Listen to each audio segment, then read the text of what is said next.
मैंने तो अभी ही उल्लू कारपेंटर से अपना घर बनवाया था और ये देखो तुम्हारा घर तो कितना ज्यादा खराब हो गया है। मुझे नहीं लगता कि इस साल की बरसात ये घर निकाल पाएगा। अरे मैं तो कहती हूँ तुम अपना पक्का घर बनवा लो उल्लू कारपेंटर से। अरे नहीं रंगीन पक्षी, नया घर बनवाने में तो बहुत ज्यादा खर्चा आएगा। अरे मैं इसी घर को उल्लू कारपेंटर से ठीक करवा लूंगी, लेकिन हाँ तब तक मैं सोच रही हूँ कि मैं तब तक कहाँ रहूंगी, क्योंकि मेरे घर में तो काम चल रहा होगा उस वक्त।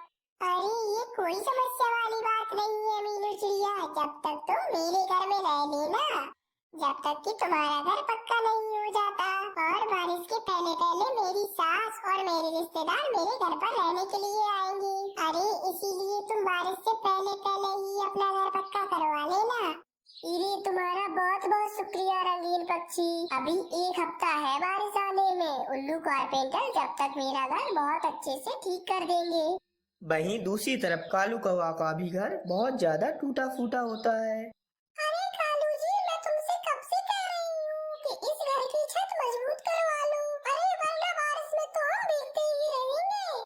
अरे हाँ हाँ प्रिया, ठीक है, कहा ना आज चला जाऊंगा मैं उल्लू कारपेंटर के पास। उधर मीनू चिड़िया अपना सारा काम काज करके उल्लू कारपेंटर के पास आ जाती है। अरे मीनू चिड़िया, मैंने तुम्हारा घर देखा हुआ है और वह तो बहुत ज्यादा टूट फूट चुका है और उसे ठीक करने में बहुत ज्यादा लकड़ियां लगेंगी, इसीलिए मैं तुमसे कुछ ज्यादा पैसे लूंगा। अरे तो फिर बताइए कि कितने पैसे लेंगे आप मेरा घर ठीक करने में। अरे हाँ मीनू चिड़िया, मैं तुम्हारा घर ठीक करने में पूरे 100 रुपया लूंगा।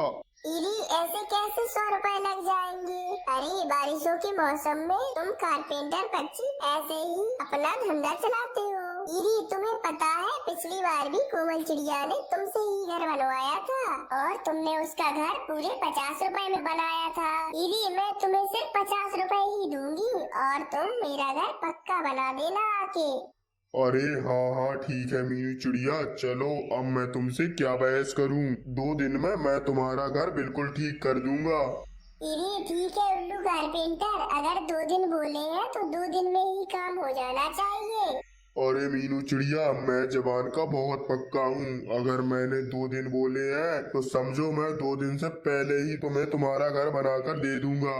फिर क्या था, मीनू चिड़िया वहाँ से चली जाती है और कुछ ही देर में रात हो जाती है। फिर क्या था, कालू कौवा उल्लू कारपेंटर को लेकर अपने घर के पास आ जाता है और उनसे कहता है, अरे उल्लू कारपेंटर, ये रहा मेरा टूटा फूटा घर। तुम्हें इसी घर को बहुत ही अच्छा करना है और आपको इसको पूरी अच्छी तरह से ठीक करना है, वो भी सिर्फ 2 दिनों में। अरे क्योंकि मैं 2 दिन तक प्रिया कौवे की माँ के घर पर चला जाऊंगा। अरे भाई नहीं कालू कौवे, 2 दिन में तो तुम्हारा घर ठीक नहीं हो सकता है, क्योंकि मुझे मीनू चिड़िया का भी काम मिला है और मैं उसका काम तुमसे पहले करूंगा। अरे उल्लू कारपेंटर, अगर 2 दिन में मेरा घर सही नहीं हुआ तो प्रिया कौवी तो मेरा सर ही खा जाएगी। अरे कुछ भी करो, बस मेरा घर ठीक कर दो 2 दिनों में। और हाँ, मैं 2 दिन से ज्यादा प्रिया कौवी की माँ के घर पर नहीं रुक सकता हूँ। अरे क्योंकि प्रिया कौवी की माँ सारा काम मुझसे ही करवाती है। अरे देखो उल्लू कारपेंटर, तुम मेरी मजबूरी समझो और मेरा काम पहले कर दो। मैं तुम्हें जल्दी काम करने की दुगनी कीमत दूंगा। अब बोलो, इससे ज्यादा और मैं क्या कर सकता हूँ। फिर क्या था, कालू कौवे की बात सुनकर उस उल्लू कारपेंटर को थोड़ी सी लालच आ जाती है और वो सोचता है, अरे वो मीनू चिड़िया तो मुझे पैसे भी कम दे रही है और काम भी कितना सारा करवा रही है, जबकि कालू कौवा तो मुझे दुगनी कीमत दे रहा है। मैं एक काम करता हूँ, मीनू चिड़िया का मैं घर एक ही दिन में चालू काम करके ठीक कर देता हूँ और कालू कौवा का घर मैं 2 दिन में अच्छे से मजबूत कर दूंगा। ये ठीक रहेगा बिल्कुल। तुम्हारी मजबूरी के कारण मैं तुम्हारा घर पहले ठीक कर देता हूँ, परंतु मुझे 2 दिन नहीं 3 दिन चाहिए। तुम 1 दिन और अपने ससुराल में रह लेना।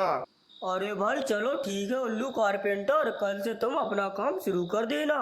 फिर क्या था, अगली सुबह हो जाती है और उल्लू कारपेंटर खराब लकड़ी से मीनू चिड़िया का घर बना रहा होता है। फिर क्या था, कुछ ही देर में वो उल्लू कारपेंटर खराब लकड़ियों से उस मीनू चिड़िया का घर बना देता है।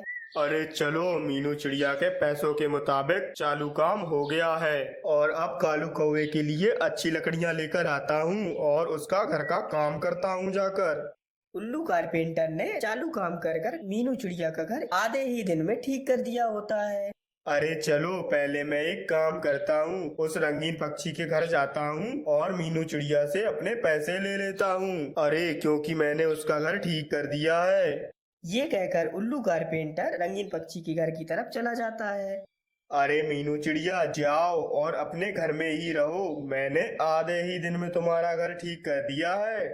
अरे वाह उल्लू भैया, आपने तो बहुत ही जल्दी काम कर दिया है। अरे आपका बहुत बहुत शुक्रिया, ये लो आपके पैसे। फिर क्या था, अगली सुबह हो जाती है और उल्लू कारपेंटर कालू कौवे के घर के लिए अच्छी और मजबूत लकड़ियां लेकर आता है और उन लकड़ियों से कालू कौवे की घर की छत बनाने लगता है। और फिर अगले दिन उल्लू कारपेंटर उस कालू कौवे का भी घर ठीक कर देता है। अरे वाह, इस घर को तो मैंने बहुत ही ज्यादा मजबूत कर दिया है। चलो अब मैं जाकर उस कालू कौवे से इसकी दुगनी कीमत ले लेता हूँ। और फिर रात हो जाती है। उल्लू कारपेंटर कालू कौवे से अपने रुपए लेकर अपने घर पर आ जाता है। अजी आजकल आप बहुत ज्यादा पैसे कमाने लग गए हैं, क्योंकि बरसात का मौसम जो आ गया है। ठीक कह रही हो तुम। आजकल तो पैसा ही पैसा है मेरे पास, क्योंकि मैं सभी पक्षियों का घर बहुत ही जल्दी मजबूत कर देता हूँ और उनसे डबल डबल पैसे ले लेता हूँ। अजी मैं आपके लिए खाना लेकर आती हूँ और फिर हम खाना खाकर सो जाते हैं। वैसे भी कल सुबह आपको किसी दूसरे पक्षी का घर मजबूत करने के लिए जाना होगा। अरे हाँ हाँ, जल्दी करो, जल्दी खाकर मैं सो जाता हूँ, कल सुबह मुझे बहुत ज्यादा काम है। अजी एक बात कहना तो मैं भूल गई, देखिए हमारी छत को, ये कितनी खराब है और बरसात का मौसम भी आ रहा है। आप सब पक्षियों के घर की छत मजबूत करते हैं, हमारे घर की छत आप कब मजबूत करेंगे? अरे हाँ हाँ, कर दूंगा भाई, कर दूंगा बाद में। अभी तो मुझे बहुत सारे घरों का काम करना है और यही तो पैसे कमाने का समय है। फिर क्या था, ऐसे ही एक हफ्ता गुजर जाता है और फिर जंगल में तेज बारिशें भी शुरू हो जाती हैं। सब पक्षी अपने अपने घरों में बैठकर बारिशों के अच्छे से मजे ले रहे होते हैं। उल्लू कारपेंटर की चालू काम की वजह से मीनू चिड़िया के घर की छत तेज बारिशों के कारण टूट जाती है। अरे ये क्या हो गया, मेरे घर की छत कैसे टूट गई? अभी तो मैंने छत बनवाई थी। अरे लगता है उस उल्लू कारपेंटर ने मेरे घर का काम बहुत ही चालू किया है। मैं उसको अब बिल्कुल भी नहीं छोड़ूंगी, अभी जाती हूँ उसके घर पर और उससे पूछती हूँ। ये कहकर मीनू चिड़िया उस उल्लू कारपेंटर के घर की तरफ चली जाती है। अरे मीनू चिड़िया, ये तुम इतनी तेज बारिश में भीगती हुई मेरे घर पर क्यों आई हो? अरे मैंने इतना मजबूत घर बनाया है तुम्हारा, जाओ जाकर उसमें बैठो तुम। अरे उल्लू, हाँ हाँ मुझे वो तो दिख ही रहा है कि तुमने मेरे घर की छत कितनी मजबूत बनाई है। अभी मेरे घर की छत टूट गई है, तुमने मुझे धोखा दिया है। अरे मुझसे पूरे 50 रुपए लेकर मेरे घर का काम चालू किया है तुमने। अरे मुझे तो तुमसे बिल्कुल भी अपना काम नहीं करवाना चाहिए था। अब मैं इतनी तेज बारिश में कहाँ जाऊँगी? मेरा पूरा घर पानी से भीग गया है। मैं तुम्हारी वजह से इतनी परेशान क्यों हूँ? तुम्हें इसकी सजा जरूर मिलेगी, मैं तुम्हें कभी माफ नहीं करूँगी। अरे जाओ जाओ यहाँ से मीनू चिड़िया, क्यों बारिश के मौसम में मेरा दिमाग खराब कर रही हो? अरे तुमने जितने पैसे दिए थे उतना ही काम किया है मैंने। तभी मीनू चिड़िया उदास होकर वहाँ से चली जाती है। अजी आपने सभी पक्षियों का घर तो मजबूत कर दिया है, लेकिन हमारा घर तो वैसा ही है। कहीं इस तेज बारिश में मीनू चिड़िया की तरह हमारे घर की छत न टूट जाए।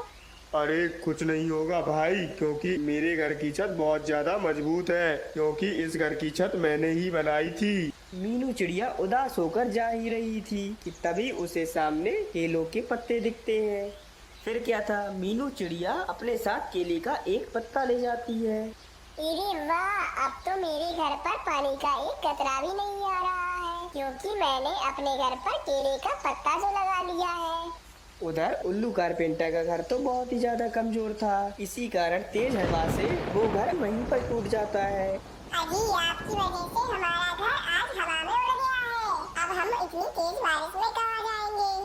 अरे मैं कारपेंटर होकर भी अपना घर ठीक ना कर सका, मुझसे ज्यादा बेवकूफ कौन होगा फिर? अरे ये आपकी लालच की वजह से हुआ है, आपको तो सिर्फ पैसे कमाने थे। जाइए और जाकर पैसे कमाइए। अरे मुझे बहुत ज्यादा अफसोस है, मैंने पैसों की वजह से उस मीनू चिड़िया की तस्वीर बहुत ज्यादा कमजोर बनाई थी। और फिर इसी तरह उस उल्लू को अपनी गलती का पछतावा हो जाता है। दोस्तों, ये कहानी एक बहुत ही बड़े घने से जंगल की है, जिस जंगल में अनेक प्रकार के पक्षी रहते थे। वे सब पक्षी बहुत ही अच्छे थे। वे ज्यादातर एक साथ ही रहते थे। जंगल में रहने वाला मिट्ठू तोता अपनी पत्नी सोनी तोती के साथ रहता था, मगर मिट्ठू तोता के जीवन में बहुत ही ज्यादा परेशानियां चल रही थी, क्योंकि वो जब भी अपने दोस्तों में जाकर बाहर बैठता था, उसके दोस्त उसको यही कहते थे, अरे भाई मिट्ठू तोते, तुम अपने घर में कैसे रहते हो? तुम्हें क्या बिल्कुल भी डर नहीं लगता है? अरे किस बात का डर भाई? मुझे तो बिल्कुल भी डर नहीं लगता है। मेरे घर में ऐसी क्या डरने की बात है? अरे डरने की बात तो है, तुम तो अपने घर में एक जीती जागती चुड़ैल के साथ रह रहे हो। तुम्हारी पत्नी एक चुड़ैल है। नहीं नहीं, तुम सब ना जाने कितने सालों से यही बात कह रहे हो, लेकिन मुझे तो आज तक ऐसा नहीं लगा कि सोनी चुड़ैल है। अरे भाई, तुम मानो या ना मानो, लेकिन हमने तुम्हारी पत्नी के अंदर बहुत सी ऐसी बातें देखी हैं। वो हमेशा कुछ ना कुछ उल्टी सीधी हरकतें करती रहती है। अरे उल्टी सीधी हरकतें करती है, इसका मतलब वो चुड़ैल थोड़ी ही हो गई है। वो हरगिज चुड़ैल नहीं है। मैं आखिर उसके साथ रहता हूँ, मैं उसको ज्यादा जानता हूँ। अच्छा भाई, तुम उसको ज्यादा जानती होगी, लेकिन हमारी तो सलाह थी कि तुम उसे छोड़ दो। लेकिन अब तुम्हारी मर्जी, तुम्हें जो करना है वो करो। अब एक रात मिट्ठू तोता अपनी सोनी तोती के साथ सो रहा होता है। तभी आधी रात में सोनी तोती उठ जाती है और वह मिट्ठू तोते के घर से बाहर निकल जाती है। तभी देखते ही देखते वे सोनी तोती एक चुड़ैल के रूप में आ जाती है। जंगल में सभी पक्षी अपने अपने घरों में आराम से सो रहे थे, लेकिन एक बुलबुल अपने घर के बाहर ही सो रही थी। तभी उस चुड़ैल की नजर उस बुलबुल के ऊपर पड़ जाती है। अरे वाह, ये बुलबुल, चलो मैं इसकी जान ले लेती हूँ, मुझे बहुत मजा आएगा।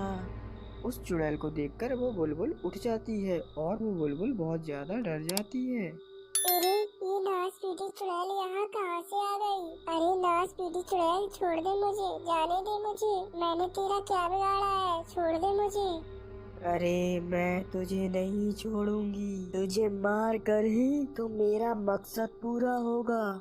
फिर वह सोनी तोती की चुड़ैल अपना मुंह खोलकर उस बुलबुल की जान लेने लगती है। तभी देखते ही देखते उस बुलबुल का सर गायब हो जाता है और वह वहीं मर जाती है। अब उस चुड़ैल के एक सर की जगह दूसरा सिर भी निकल आता है। अब उस चुड़ैल के दो दो सर हो गए थे। चलो, कहीं वो मिट्ठू तोता उठ ना जाए। अगर वो उठ गया तो उसे सारी सच्चाई पता चल जाएगी। अब मेरा मकसद पूरा होने लगा है। चलो मैं अपने घर जाकर अब सो जाती हूँ। फिर वह चुड़ैल दोबारा से सोनी तोती के रूप में आ जाती है, लेकिन अब सोनी तोती के दो दो सर होते हैं। अगले दिन सभी पक्षियों को उस बुलबुल की सिर कटी हुई लाश मिलती है। वे सब उस लाश को देखकर बहुत ज्यादा घबरा जाते हैं। अरे ये क्या, ये इस बुलबुल को किसने मार दिया? इसका सर किसने काट दिया है? अरे हाँ, ये कैसे हो गया? इस बुलबुल की तो किसी से भी लड़ाई नहीं थी, फिर इसे किसने मार दिया? और इसका सर पता नहीं कहाँ चला गया।